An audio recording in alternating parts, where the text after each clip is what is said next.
breaking news today for all Dragon Ball fans because we are officially getting several huge project announcements in the first month of 2026, and these aren't just limited to Dragon Ball games. Fellas, I'm gonna ask you to leave a like and subscribe now because we are entering an actual new era of Dragon Ball content and you don't want to miss it, so please make sure you hit that bell too. Hello everyone, it's me again, Steve Dojo here, back with some more Dragon Ball information, and yep, today we have some pretty shocking news when it comes to Dragon Ball content already, with the Genkidamatsuri event announcing the latest in Dragon Ball game content with the voice of Goku, Masako Nozawa even being present. Now this event is going live on the 25th of January 2026, you can actually see the date right there, and it's going to be a very long one. As you can see, it's going to start at 9 AM and end at 6:30 PM Japanese Standard Time. So obviously you can convert that into your own time zones now, but that is a lot of hours spent. And in this multi-hour live showcase, we're actually be getting a bunch of announcements for just new Dragon Ball stuff in general. For example, we already have one game confirmed to be revealed there, and then two major Dragon Ball products as well. With Masakawa, being there. And this is huge, the founder of the Capsule Corporation Tokyo company in general, Akio Iyoku, being there. And I need to explain who this man is because it's very important.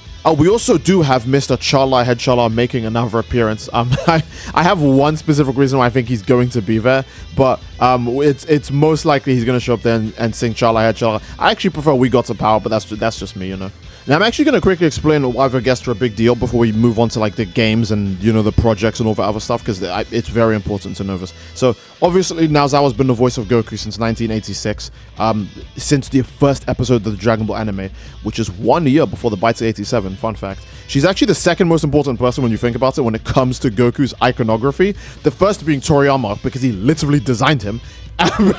And then the second is Nozawa because she's been voicing Goku since the day of his release. Even Sean, the English voice actor of Goku, takes a lot of inspiration from Nozawa's depiction of Goku. He hasn't done like what most anime dubs do, which is just sounds different from the Japanese dub. Goku still has like the lighthearted, like kind of childlike baby voice, even when Sean voices him sometimes, usually before he goes Super Saiyan 3 or Super Saiyan 4 or something like that. So yeah, Nozawa is the second most important person when it comes to Goku's existence.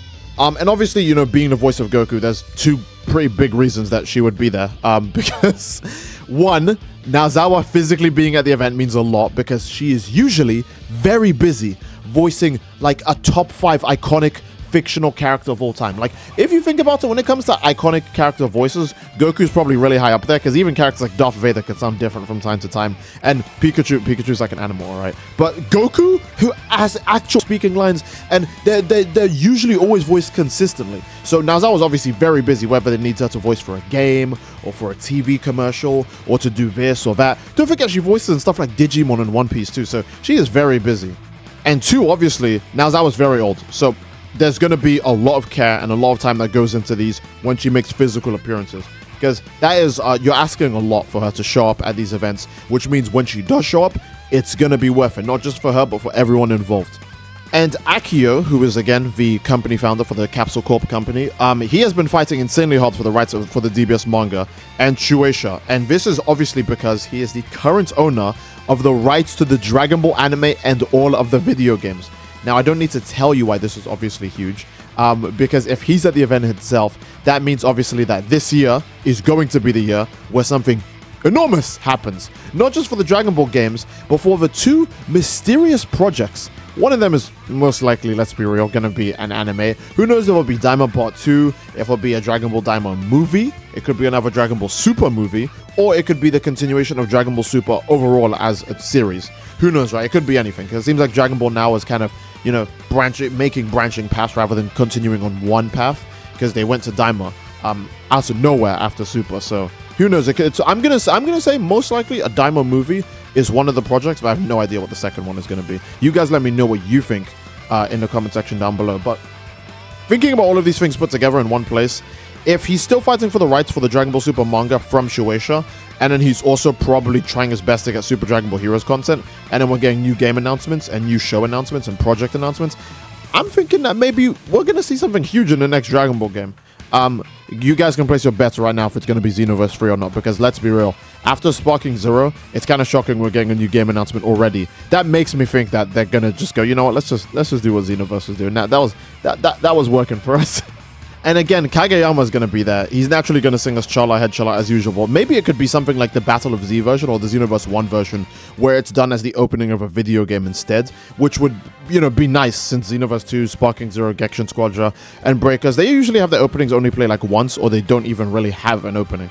Overall, this announcement comes as a massive shock. You can even see people's reactions to it are usually just, hey, so long as there's a slight bit of promise, there's a chance that something big could happen. But after it's revealed that there is something big happening, people's tone quickly changes to, yep, we are very excited for things to come. So I cannot wait to see what actually goes down at this. Again, this is going to happen January next year, so you're going to basically have to wait till after Christmas and New Year's before you can start getting really hyped about Dragon Ball news. For now, though, what we have to look forward to for the rest of this year, though, we do have to look forward to the Switch release of Dragon Ball Sparking Zero, because anything can happen during that Switch release. They might even announce like a free update, hell, even maybe just a patch note when that happens. Gekshin Squadra Season 1 still isn't done.